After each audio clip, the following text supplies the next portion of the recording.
escuadrones del Sierra. El coronel Briceño tuvo que ordenar la retirada, en la cual se tomaron los 34 prisioneros. Barreiro, abajo de Gámeza, enfrentó a un destacamento de Anzoátegui a órdenes del teniente Ascanio, pero este oficial, aunque de reconocido valor, imprudentemente se abalanzó más de lo que se le previno. Este se salvó, pero perecieron todos sus soldados. Al poco rato, Barreiro se sorprendió a la entrada de Gámeza con media compañía del batallón Cazadores.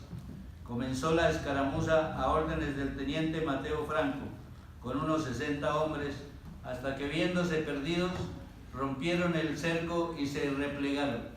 Murieron el sargento Santos Arquiza y los cabos Ramón Mesa y Antonio Ulma Fuertes. Fueron presos 26 soldados, a quienes los lanceros Juana Escobar les reprochó la sangrienta actitud, pero también la lancearon. Gracias a la llegada oportuna de Santander y Arredondo con el resto del batallón Cazadores, se evitó que hubieran perecido irremediablemente todos. Al finalizar esta acción preliminar, los patriotas regresaron al campamento de Tasco y los realistas a la Peña de las Águilas, en territorio escarpado de Topa. Los mártires de la Ramada. El 10 de julio de 1819, Barreiro se hallaba en los molinos de Tópaga, a orillas del río Monguí, en donde le entregaron 34 prisioneros que le habían tomado al coronel Briceño en el encuentro que tuvo en el camino de Corrales.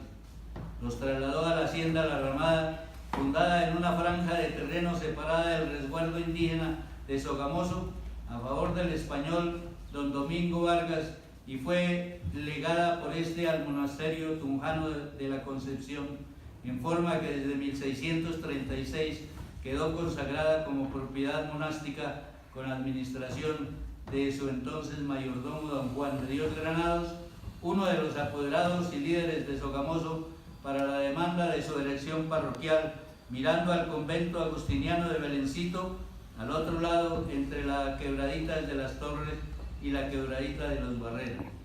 En ella, en presencia de Barreiro, los formaron de dos en dos, espalda con espalda, y los atravesaron con sus lanzas. Afirmó el general español que no se opuso y que aún consintió esta acción, porque la clase de soldados del rey que tenía necesitaban ensangrentarlos para enardecerlos. La Ley 51 de 1967, que ordenó la celebración del sesquicentenario de la campaña libertadora de 1819, artículo 9, ordenó a la nación adquirir un lote de terreno en la finca La Ramada, en jurisdicción del municipio de Sogamoso, para erigir en él un monumento como recuerdo a los mártires que allí fueron fusilados.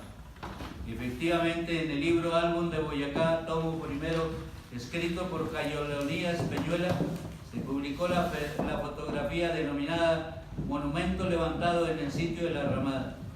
Desafortunadamente, más tarde fue trasladado a los alrededores del Coliseo Cubierto de Sogamoso, de donde desapareció.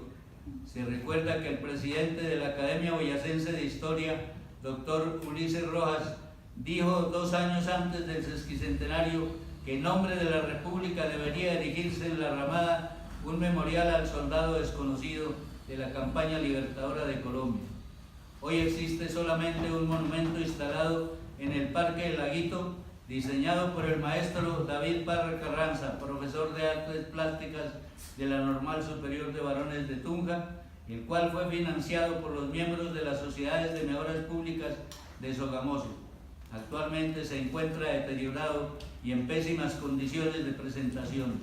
El padre Mariño de Tibasosa, y aguerrido miembro del Ejército Libertador, rescató los cadáveres de los mártires de La Ramada y les dio cristiana sepultura. Acción ejemplar del capitán Juan José Reyes Pata. Al mediodía del 11 de julio de 1819, ante los dos ejércitos, el patriota y el español, en el Puente Reyes, sobre el río Gámeza, en los límites de Gámeza y Tópaga, bastante estrecho que no permitía más que el encuentro entre dos personas. un oficial realista desafió con frases hirientes a los patriotas, ante lo cual acudió el capitán Juan José Reyes, perteneciente a uno de los escuadrones de guías, y se enfrentaron en una lucha a muerte. Este patriota, cubierto de sangre y en peligro de muerte, atacó con fiereza a su adversario y, dando el mejor lanzazo de su vida según su criterio, lanzó al río la cabeza y el cuerpo de su adversario ante el asombro de todos. El libertador preguntó al triunfador cuál era su apellido y éste le contestó que Reyes. Y entonces Bolívar le dijo: usted no llevará más ese apellido que significa esclavitud, y en adelante se llamará Patria. Desde ese momento se conoce con el nombre de Juan José Patria y posteriormente de Juan José Reyes Patria. Sus restos y su espada reposan hoy en la Casa Grande de la Chivatera, cerca del puente de Corrales. La batalla o el combate de Tópaga del 11 de julio de 1819. He aquí el mejor momento de esclarecer el hecho de que este encuentro se llame Batalla de Tópaga por haberse sucedido totalmente en su territorio, como se demuestra a continuación. Del pueblo de Gámez parte un camino por una pendiente y como a una legua al sur se llega al Puente Reyes. Pasado este continúa en dirección sudoeste, subiendo una cuesta bien empinada de 5 cuadras de ascenso.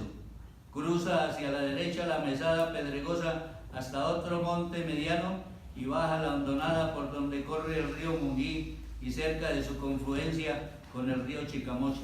Existen desde tiempo atrás 3 molinos, lo que le da el nombre a este sitio de Molinos de Tópaga, distante 3 kilómetros de la Peña de las Águilas o Peñón de Tópaga.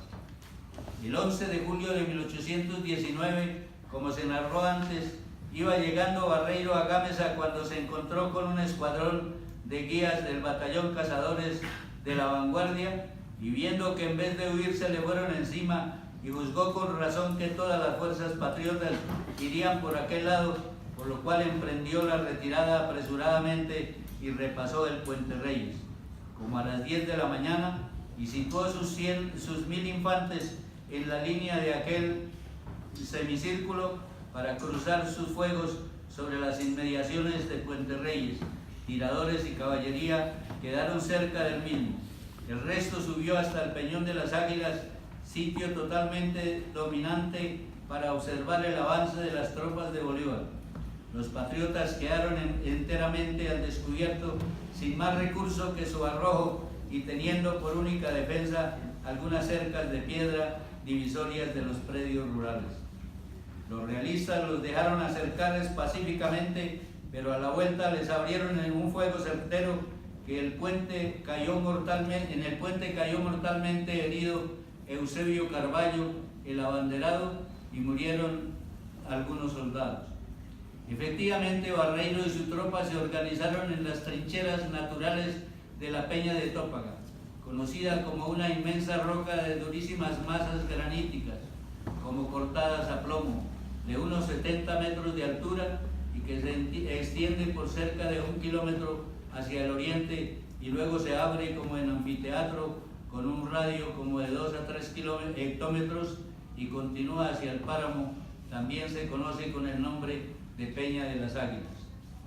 Estaban enervados los patriotas por 2 hechos: el asesinato de los mártires de la Ramada la víspera y el encuentro sobre el Puente Reyes entre el oficial español y el patriota Juan José Reyes Patria, que acababan de presenciar, por lo cual querían vengarse.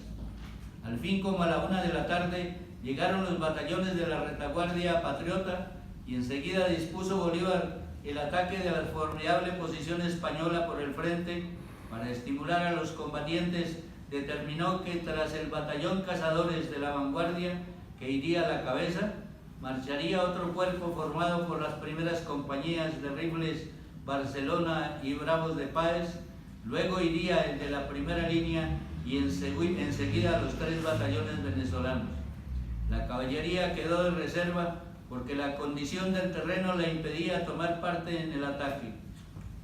Cuando Barreiro vio que nuestros valientes ascendían en firme preparó sus jinetes sobre la explanada que va desde el borde de la Peña de las Águilas.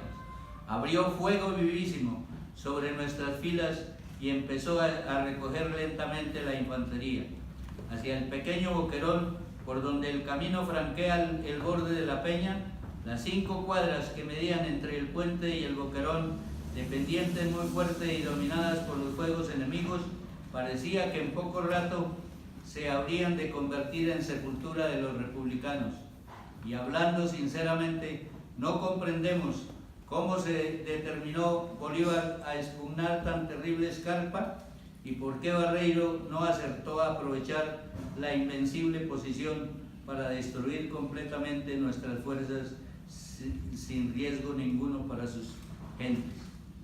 El capitán Begal español fue barriendo a los tiradores enemigos que desde el principio del combate se habían acercado al puente por un flanco.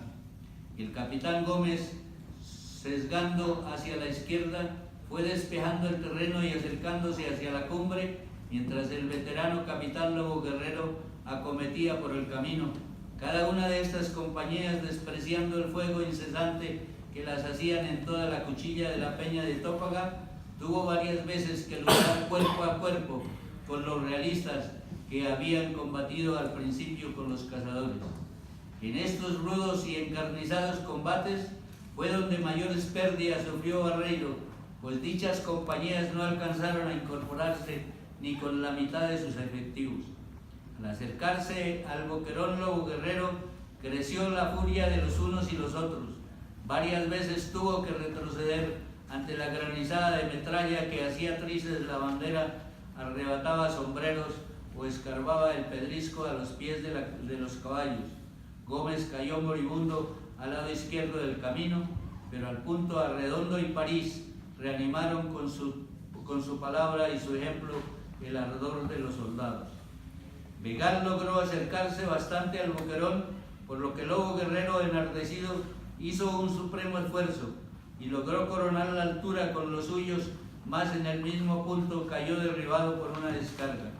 Al instante los 2 jefes del batallón volaron a ordenar una carga de bayoneta, pero Barreiro dio la orden de retirada y de batirse más que deprisa. Algo retardó la persecución, lo reducido y pendiente de la cuesta por donde iban saliendo. A la explanada todos nuestros otros batallones. A las 3 de la tarde los señores generales iniciaron la persecución con gran vigor. Los jinetes realistas intentaron varias veces contener el empuje de los patriotas y no sacaron de todos sus intentos sino muchos destrozos en sus escuadrones. A la infantería se le hizo también bastantes bajas, principalmente cuando entraron a la hondonada del río Monguí, a donde llegaron después de las 4 de la tarde, y cada ejército se situó sobre la respectiva escarpa de aquel río. El